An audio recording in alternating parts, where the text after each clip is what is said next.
thank you for tuning in to watch this video. A little bit different to my regular stuff where we do a daily blog on life on our farm. I thought we'd do a review on our TM320S. Now it's done 2,500 hours. What we like, what we dislike, yeah, the positives, the negatives, the bits in between. Let's get on with it. It's very much in its work clothes, and I wanted to keep it this way because you can see lots of reviews, can't you, of nice shiny machines. In reality, this has done a bit of work now, but we can actually see the realities, or realities maybe, of the machine and what works and what doesn't. This is a great place for the sparrows to hide. I don't know if you just saw that fly out then. A bit of food under there for him to eat as well. You can see the condition, it's dirty, but that's how it works on most of the farms that somebody will buy this for. I imagine will be livestock farms. It just goes into livestock areas, probably more than an arable machine, as they seem to use more sidearms, which we've got as well, by the way, but we prefer to use this machine. Everybody does.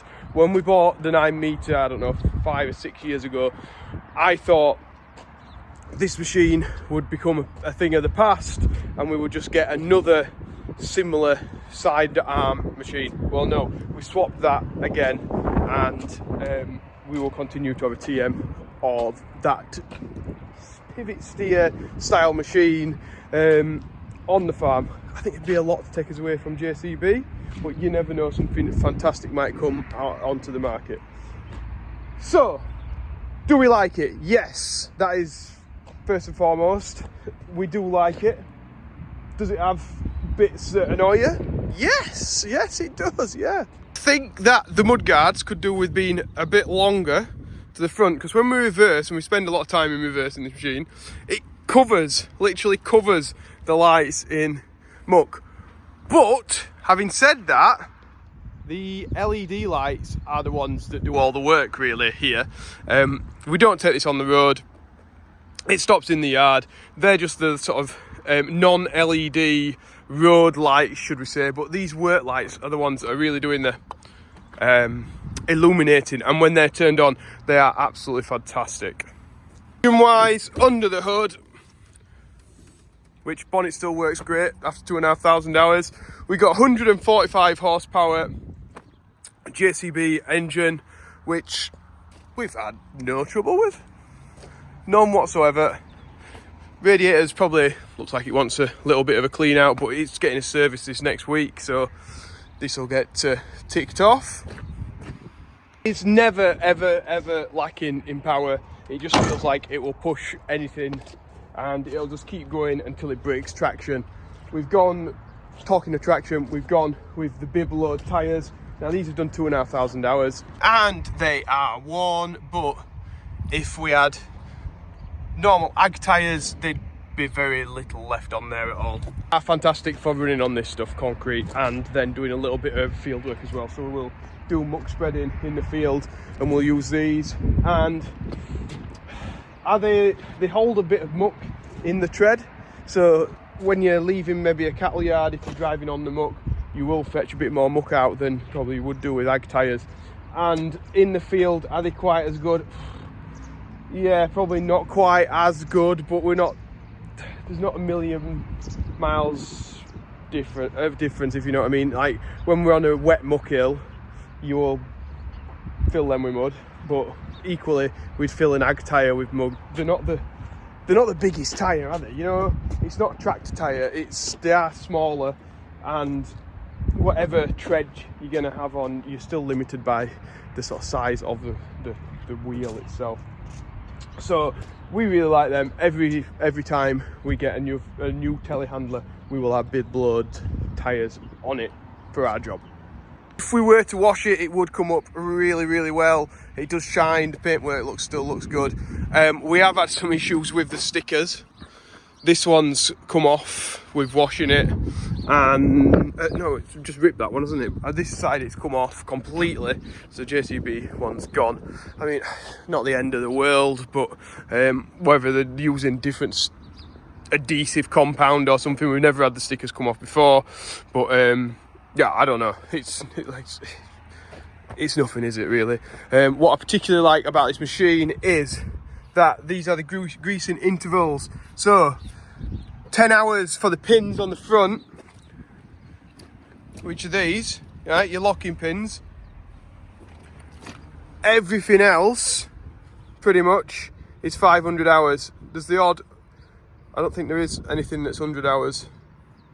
Let's have a look on here. Like completely wrong. 50 hours to grease those at the front. Every other grease nipple on the machine is 500 hours. So that means when we get it serviced by JCB for the warranty, we're always within warranty because they grease it when they service it.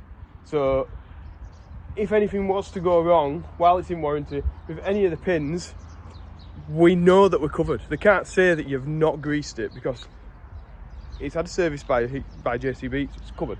So I like that. I like that fact. There's no ambiguity as to whether we're covered on the warranty for a bush going wrong or something like that.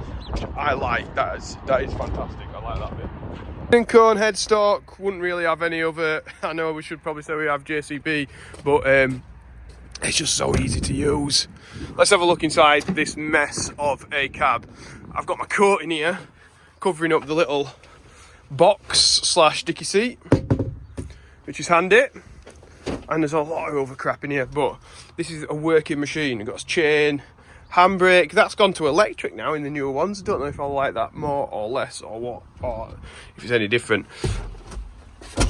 Compared to our last machine, it's got these lights down the side, which I said I didn't like at first. I still don't like. Every time you turn the machine on, you've got to go back and press the lights to turn them on. It's a pain. I don't like that, but that's supposedly progress. Just started her up now, so we've got a reversing camera to look at the back, which is great. I did moan a lot when we first got this about the bonnet being higher and it having poorer visibility, but I've just completely forgot about that now and just got used to using the machine.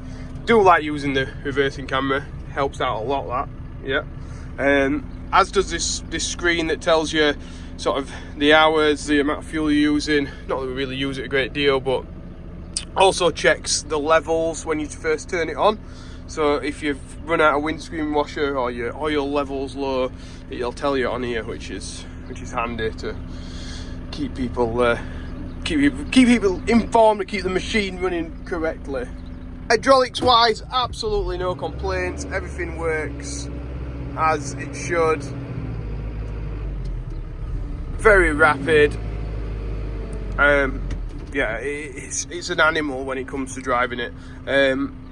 One thing I probably, if we're picking at things, if you're driving it for a long time, say mucking out, and you got your foot on the accelerator down there, your leg does get a bit twitchy. But yeah, it could almost do with a bit of a throttle somewhere, or just changing where that pedal is. I don't know what it is, but you're always then having to try to like straighten your leg out because you've had it pushed on the. Yeah, I'm complaining about something that's not really complainable, but it's just when you've spent a long time in it, a full day in it, you know.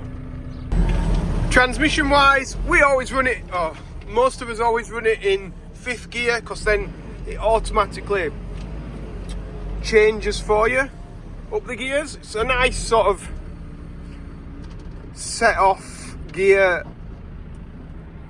when you don't need loads of power for pushing. And it also, when we're picking up material against the wall, it means you've not got all that power there to smash through the wall like you would do if you were in a lower gear. This model is 40k. I just realised I've got it. Yeah, this one's 40k. I think now the newer ones, you can get them with 50, which we wouldn't need, so we'd never spec it like that because this never goes on the road. But yeah, nice to know that speed's there if you need it. Have we had any issues with it in our ownership? And peasant there, completely chilled out. No, not really. We've had routine services, and then it must have seen me now. We had a few pipes, I think, underneath, or one particular pipe underneath that came loose twice. They had to come out to it twice, and then they ended up putting a different fitting on. That's it. Yeah. I mean, JCB have been producing it for quite some time now. I think it's our third one of these. And yes, they've changed things as models have come out, but in reality, not a great deal's changed. So I would have hoped by now everything's ironed out, and it's sorted. And it is. So yeah, all in all, fantastic machine. If you were to want to see this working, because obviously I know I've not really shown it a great deal. I've got doing some putting some silage out for a mix. That's what I'm doing now. If you want to see it mucking out, if you want to see it pushing up grain, if you want to see it going down the road, then check out my daily blogs. It's in pretty much every single one of them. You'll also see John Deere's, the different tractors that we've had on demo over the last couple of years are all on there. So check it out. Press like if you've liked it, subscribe, and then you'll get more notifications on videos like this. And if this is something that you think, yeah, Joe, I think you maybe ought to start doing a few more bits like this, then let me know in the comments. Thank you very much, guys. Oh, it's got auto shut off as well. It turns itself off when you've been messing about on your phone like now for over 3 minutes, which is great. Don't put hours on your clock. Right, anyway, I'm off. Thank you very much for watching. I'll see you later. Business.